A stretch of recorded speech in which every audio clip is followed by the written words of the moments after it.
Oke ya, Assalamualaikum warahmatullahi wabarakatuh. Hari ini kita memasuki pertemuan 2 untuk mata kuliah penelitian teknik informatika. Ya, pertemuan 2 kali ini kita akan mempelajari tentang pengumpulan, pengolahan, dan analisis data. Untuk yang pertemuan 1 kemarin, saya kan sudah membahas mengenai kelompok yang harus dibentuk. Kemudian tentukan idenya apa, ya, ide proposal PKN-nya, ya, mau membuat apa dan melakukan penelitiannya di mana, ya. Oke. Kita masuk ke sini dulu. Untuk pertama pengumpulan data, ya. Ketika kita akan melakukan penelitian, biasanya kalau kita sudah dapat tempat penelitiannya, lalu kita kumpulkan datanya, ya. Contoh misalkan seperti kelompoknya Rafli kemarin, ya, mengenai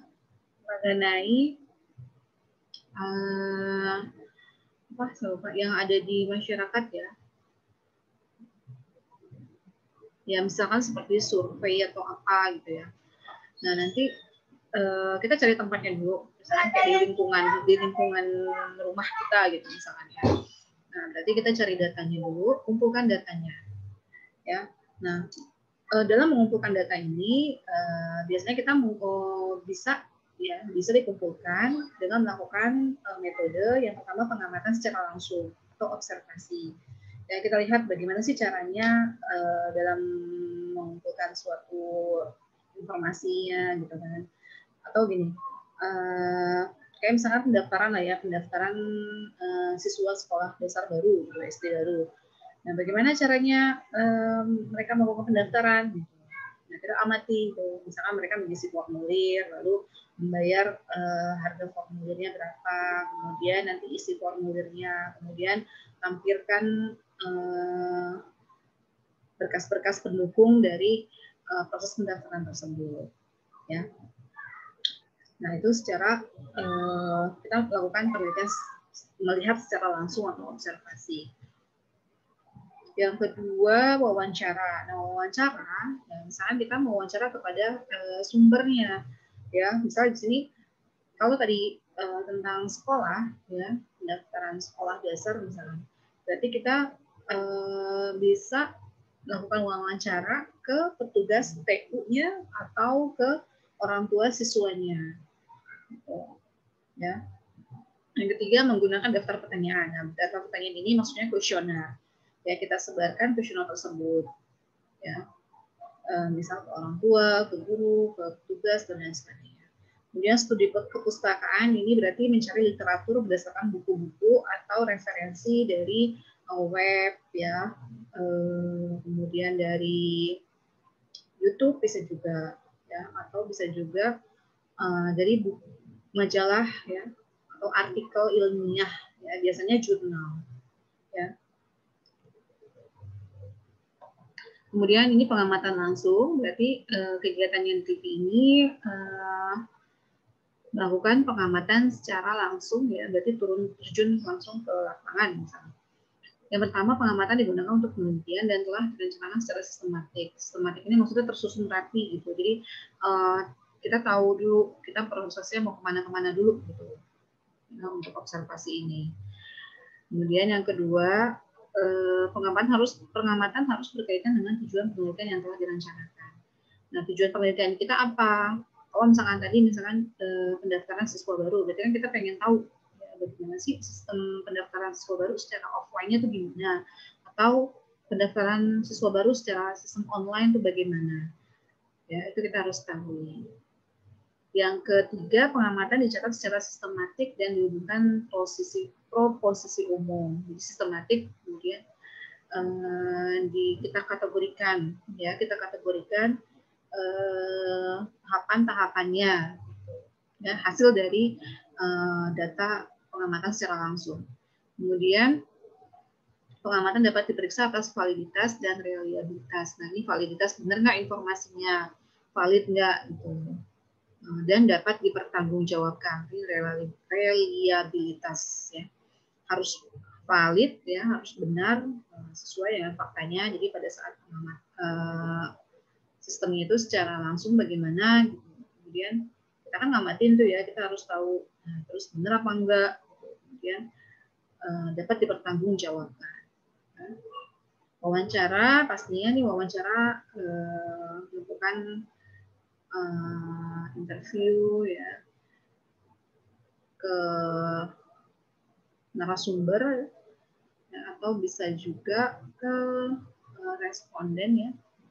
Ya, misalkan kalau di pendaftaran siswa SD baru ini ya, contoh kasusnya ya, berarti yang menjadi narasumbernya itu adalah bisa dari sisi orang tua atau bisa juga dari sisi pihak sekolah. Ya. Daftar pertanyaan berarti ada kuesioner, ada schedule. Kuesioner ini berarti daftar pertanyaan ya, data-data yang akan kita tanyakan, kemudian nanti diisi oleh si responden. Ya. Nah nanti biasanya dalam kita membuat kuesioner, kita biasanya membuat ada beberapa pilihan jawaban gitu kan, kayak misalnya gini, setuju, sangat setuju, tidak setuju gitu. Nah itu namanya data skala Likert ya. Nah kalau di skala Likert biasanya itu 1, 2, 3, 4, 5 dan seterusnya. Jadi 1 itu kan berarti buruk, 2 bagus, 2 tengah-tengah, 3 tengah-tengahnya, 4 sangat bagus, 5 sangat bagus sekali gitu. Ya. Nanti di pertemuan 3 atau kalau kalian pernah belajar yang namanya metode penelitian itu ada skala Likert. Ya, skala Likert. Likert. Sebentar saya tulis.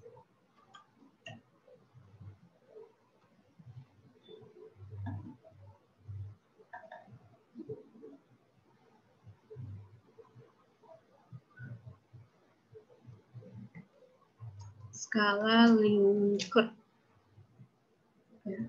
Saya lupa antara pakai N atau tidak ya, seperti ini. Skala Likert kayaknya. Ya.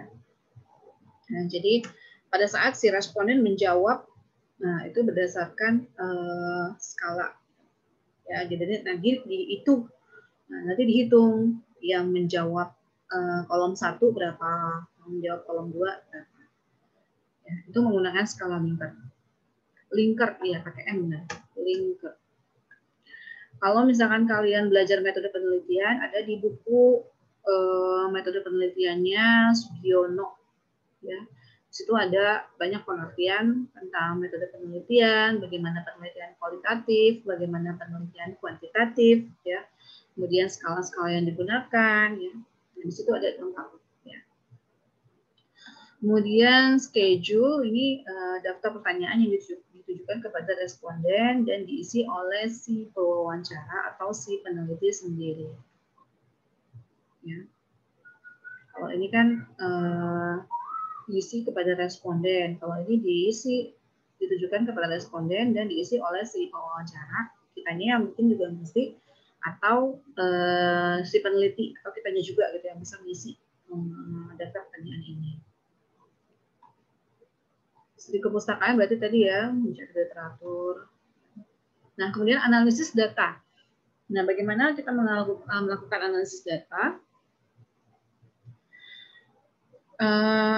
Analisis data ini merupakan bagian yang penting ya dalam kita melakukan mencari riset, ya, melakukan riset atau melakukan penelitian. Ya. Karena di sini kita menganalisa kan, jadi cari permasalahannya gitu, permasalahan yang ada pada sistem tersebut itu apa. Berarti kita harus analisa, ya masalahnya di mana, kemudian kita cari solusinya. Nah, data mentah yang telah dikumpulkan oleh peneliti tidak akan ada gunanya jika tidak dianalisa. Ya, kemudian data mentah tersebut diklasifikasikan untuk memudahkan dalam pengolahan dan analisa data.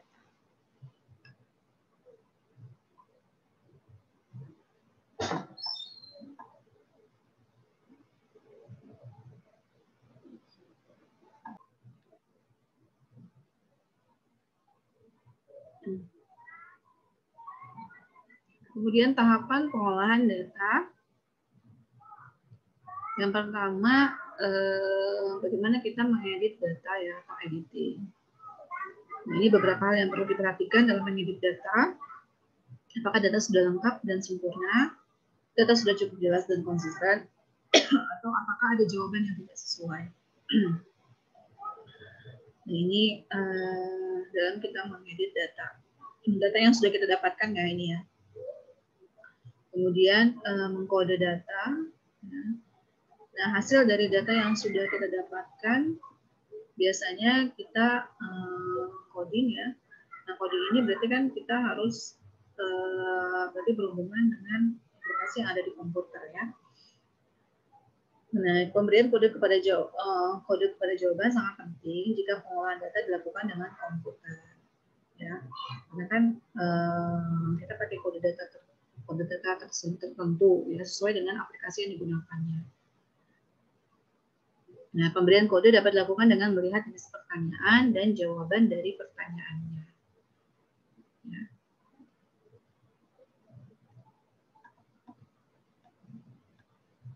Yang ketiga, membuat tabulasi.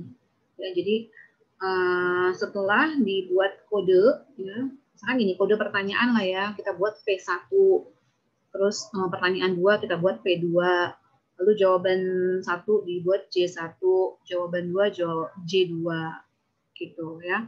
Nah, itu misalkan kode-kodenya.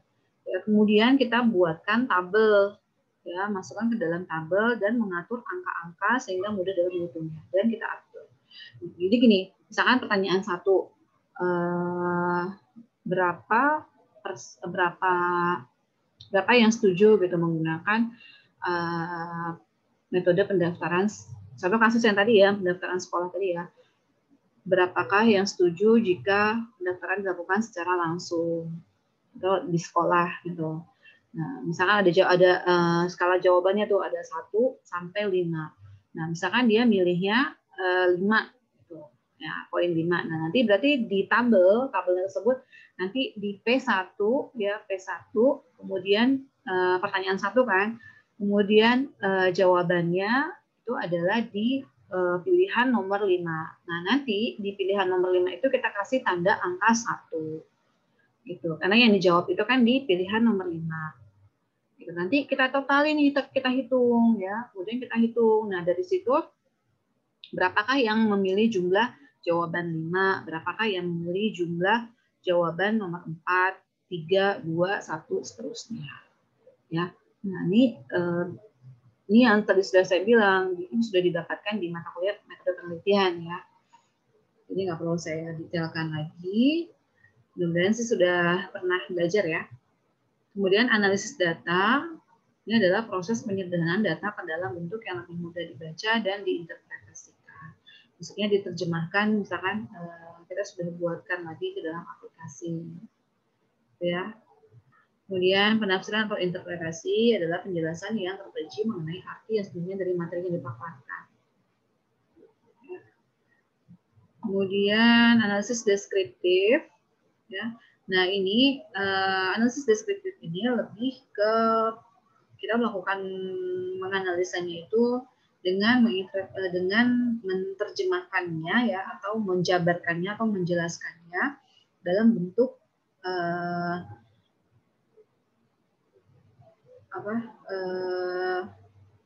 rangkuman ya, rangkuman kata-kata atau kalimat gitu ya. Nah, ini transformasi data mentah menjadi suatu bentuk yang memudahkannya untuk dipahami serta diinterpretasikan.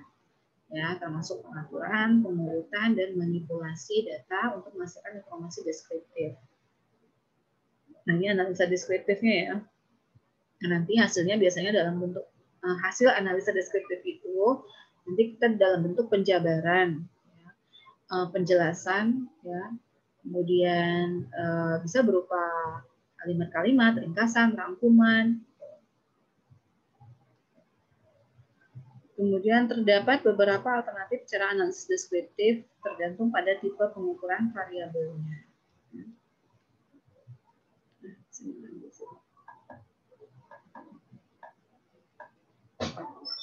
Nah, definisi penelitian kualitatif. Ya, penelitian kualitatif dan ada lagi nanti penelitian kuantitatif. Nah, ini kita bahas di sini. Ya. Kalau sudah pernah dapat mata kuliah metode penelitian, pasti sudah paham ya. Nah, ini menurut Bob dan Taylor, di sini metodologi kualitatif ya adalah prosedur penelitian yang menghasilkan data deskriptif. Nah, ini dia berupa kata-kata tertulis atau lisan dari orang-orang dan perilaku yang dapat diamati. Nah, ini adalah penelitian secara kualitatif. Jadi, hasilnya itu berupa kalimat-kalimat ringkasan ya, kata-kata atau bisa berupa bahasa lisan. Jadi, dari narasumber atau responden yang kita cari datanya gitu. Jadi hasilnya itu nanti berupa kata-kata tertulis atau lisan. Ya. Sedangkan menurut Kirk, ya, ini orang-orang kayaknya orang kayak Belanda gitu ya, namanya Kirk dan Miller mendefinisikan bahwa penelitian kualitatif adalah tradisi tertentu dalam ilmu pengetahuan sosial yang secara fundamental bergantung pada pengamatan pada manusia, kemudian dalam kawasannya sendiri dan berhubungan dengan orang tersebut ya, dalam bahasanya dan dalam peristilahannya. Nah, ini penelitian kualitatif, jadi tradisi tertentu. Ya. Kemudian, nah ini dia karakteristik penelitian kualitatif. Yang pertama, melakukan penelitian pada latar alamiah. Lalu yang kedua, manusia sebagai alat pengumpul data utama. Yang ketiga, menggunakan metode kualitatif. Karena kan penelitiannya kualitatif ya, jadi kita menggunakan metode penelitiannya adalah metode kualitatif. Ya, menggunakan analisis data secara induktif. Ya. Kemudian penyusunan teori dimulai dari pengumpulan data yang saling berhubungan. Nah, ini penyusunan teori maksudnya referensi ilmiahnya ya, jadi berdasarkan teori-teori dulu. Ya, kemudian nanti dikumpulkan ya. Ini misalkan ini menurut teori ini pengertian pendaftaran adalah, kemudian menurut teorinya ini referensinya pendaftaran adalah apa. Nah, kemudian data yang dikumpulkan berupa kata-kata, gambar, dan bukan angka-angka. Ya, karena kita melakukan penelitian kualitatif, jadi hasilnya itu bukan berupa angka. Ya, dan data yang dikumpulkan juga berupa kata-kata, bukan berupa angka. Karena kalau kualitatif itu kan lebih ke kalimat-kalimat atau kata-kata ya, lebih ke rangkuman ya, secara bahasa gitu. Kalau misalkan kuantitatif, nah itu baru penelitiannya berupa angka-angka. Ya, jadi hasil rumus-rumus. Ya, itu penelitian kuantitatif. Yang ketujuh, lebih mementingkan proses daripada hasil. Yang kedelapan, batasan penelitian ditentukan oleh tujuan penelitian, lalu adanya kriteria khusus untuk absahan data. Kriteria khusus maksudnya ini kriterianya ya dari metode tersebut, kemudian supaya datanya itu lebih absah atau lebih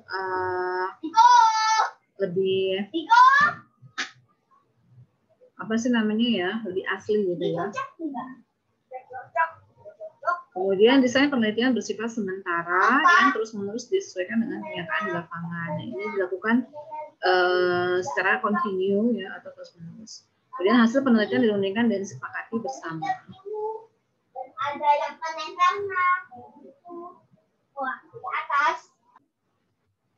kemudian berikutnya analisis data kualitatif ya. Karena kita melakukan penelitian kualitatif berarti menganalisanya dengan cara metode kualitatif ya. Yang pertama, atur dan siapkan data untuk analisa ya, pastinya ada datanya. Kemudian baca seluruh data, lalu dapatkan gambaran masalah secara keseluruhan. Kemudian yang ketiga, mulai analisa dengan proses kodifikasi. Nah, lalu kita kodein gitu, kita kasih kode-kode. Misalkan pertanyaan P gitu ya, jawaban J gitu. Itu maksudnya kita memberikan kode. Kemudian susun suatu deskripsi dari objek penelitian ya. objek penelitiannya itu misalkan di sebuah masyarakat, kelompok, grup, ya, dan sebagainya. Kemudian interpretasikan dan beri makna bagi tema, ya, tulisan, gambar, dan sebagainya. Kemudian penelitian kualitatif yang pertama, ya, dalam melakukan penelitian kualitatif ini, yang pertama penelitian tindakan atau action research. Penelitian tindakan, studi kasus, lalu etnografi, dan grounded theory, ya, atau teori dasar. Ini ada.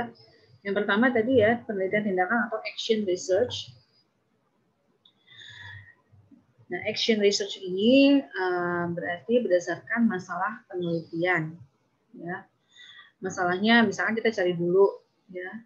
Kemudian dalam studi atau riset penelitian kualitatif, peneliti kerap menggunakan kalimat tanya dan bukan kalimat pernyataan atau hipotesis. Kalau kemarin kan kita kalau penelitian kuantitatif biasanya menggunakan sama sih ya, semua penelitian kualitatif dan kuantitatif sama menggunakan hipotesis, maksudnya diduga kalau sekarang kemarin kan ya diduga penyakit COVID membuat kematian. Nah, itu kan hipotesis. Kemudian contoh di sini kalau yang di penelitian secara kualitatif, ya, ini penelitian kualitatif, masalah penelitiannya ya, kita membuat contoh misalkan ini. Bagaimana siswa memanfaatkan internet sebagai sarana pengembangan ilmu. Jadi dia menggunakan kan kalimat tanya. Kalau tadi kan hipotesis itu kan diduga penyakit COVID banyak menyebabkan kematian. Nah, itu kan berarti udah apa sih namanya? Masih udah menyimpulkan gitu, udah memberi kesimpulan bahwa penyakit COVID itu membuat kematian. Nah, kalau di sini yang penelitian kualitatif dia lebih ke kalimat tanya dulu, bertanya dulu gitu. Misalkan apakah penggunaan internet bisa membuat siswa lebih paham gitu, justru atau membuat siswa lebih pintar gitu. Ya, nah contoh di sini bagaimana siswa memanfaatkan internet sebagai sarana pengembangan ilmu. Nah, paradigma ya, paradigma adalah suatu dasar sementara yang dapat diterima daripada suatu disiplin. Ini paradigma, suatu dasar sementara. Kemudian pada umumnya diterima sebagai skema bagi pemulihan dan pemecahan masalah. Lalu yang ketiga, asumsi dasar sekaligus penjelasan. Ya, ini paradigma. Ya kan, apa sih sementara ya, hasil yang sementara.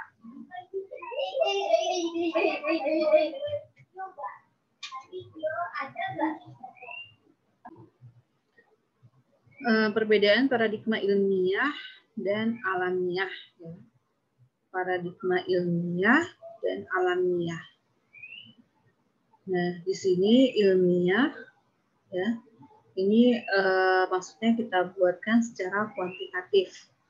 Kemudian alamiah ini secara kualitatif.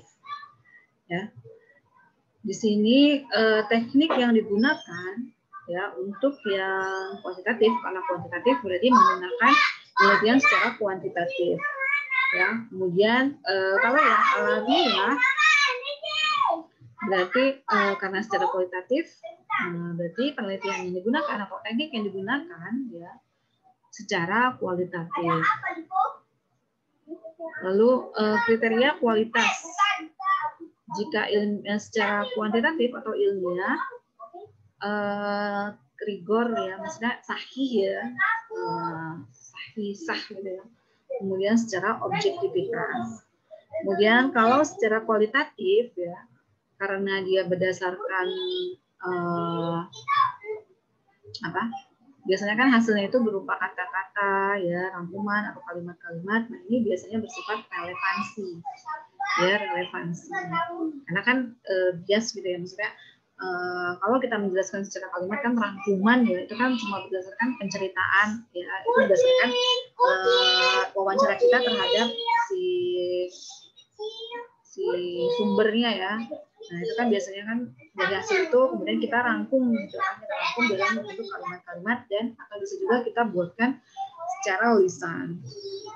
Kemudian sumber teorinya, sumber teori untuk secara kuantitatif ini berdasarkan teori-teori ya. Sedangkan kualitatif berdasarkan dari data pengalaman. Oh iya, dia juga main air. Kemudian persoalan kausalitas ya, kausalitas. Ini maksudnya sebab akibat gitu. Jadi sebabnya apa, akibatnya apa nanti dijelaskan. Kalau secara kuantitatif, dapatkah X menyebabkan Y? Karena kan secara hipotesis ya. Karena kan dia ini sudah menyimpulkan gitu secara sementara. Tapi kalau kualitatif, berarti dia menggunakan kalimat tanya atau kata tanya. Apakah X menyebabkan Y? Gitu ya, apakah X? Kemudian tipe pengetahuan yang digunakan jika kuantitatif ini sifatnya proporsional. Sedangkan secara kualitatif proporsional yang diketahui bersama. Ya.